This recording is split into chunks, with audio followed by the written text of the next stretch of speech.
In the word Qigong, Qi is often translated as energy. It also directly translates as breath, air, oxygen in the air, and is essential to the study of Qigong and Tai Chi. The Qi in Tai Chi and the Qi in Qigong, although sounding very similar to an English ear, are completely different words. They're completely different characters. One it translates as breath, and the other translates as ultimate, the be all and end all. So breath. The study of energy begins with the study of breath and breathing. Simply taking a breath and releasing that breath can begin us with the journey into calm.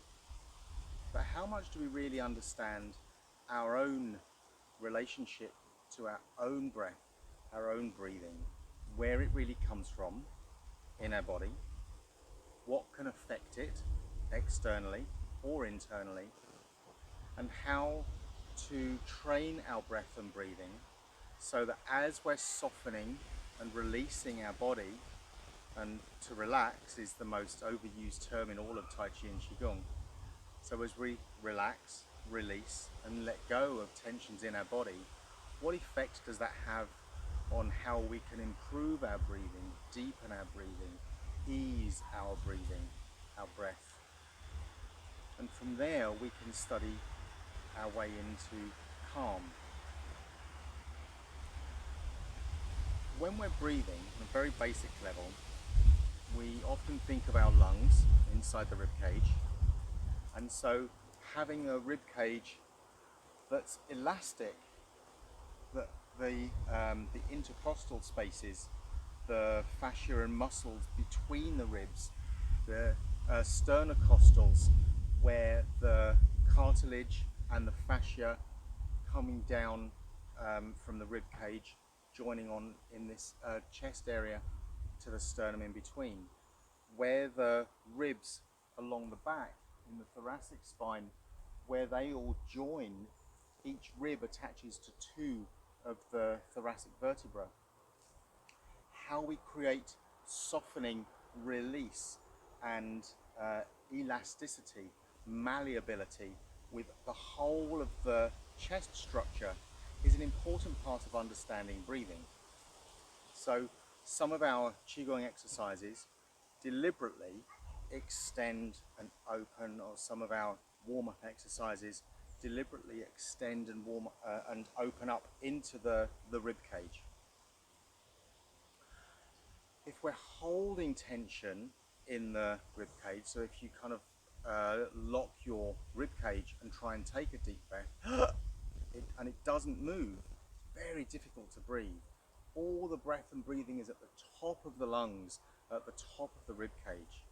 We need to find a way to soften, release and let go of all the tension we can, so we're no longer holding in the rib cage. So this gets us to this idea of emptying the rib cage. If we can empty the rib cage enough, we can start to uncover the diaphragm, this middle muscle and fascia all around, like a cross section inside the body. It's a little dome, it's like two domes, and we want to let go of any tension around the diaphragm, the middle diaphragm. So any movements where we're turning or releasing asymmetrically side to side, all these not only help to release the ribs, but also start the process of discovering, understanding and releasing tension around the middle diaphragm. We can often describe the movement of the middle of the torso, this kind of movement around where the kidneys are, this sense of a dorsal hinge, the space where the lumbar spine and the thoracic spine meet,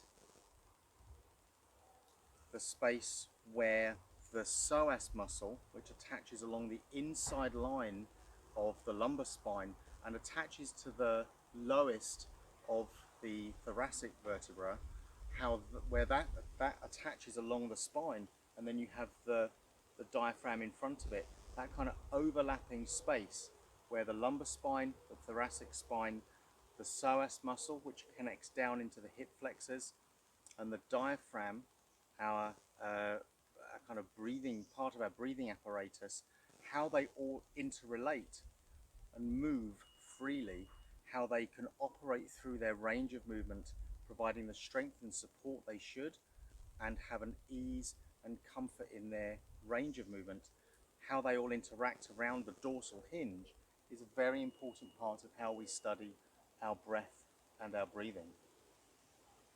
As we get to sink our breath and our breathing lower and deeper in the body, as we can release around the upper abdomen and the middle diaphragm, we can find a way of understanding our center. So our center, 2 or 3 finger widths beneath the navel, about halfway or so back into the body. The way I like to help people find this idea of the center is through the breath. If we take a deep breath and let that breath go, and let that breath go all the way by softening, emptying the ribs and the diaphragm.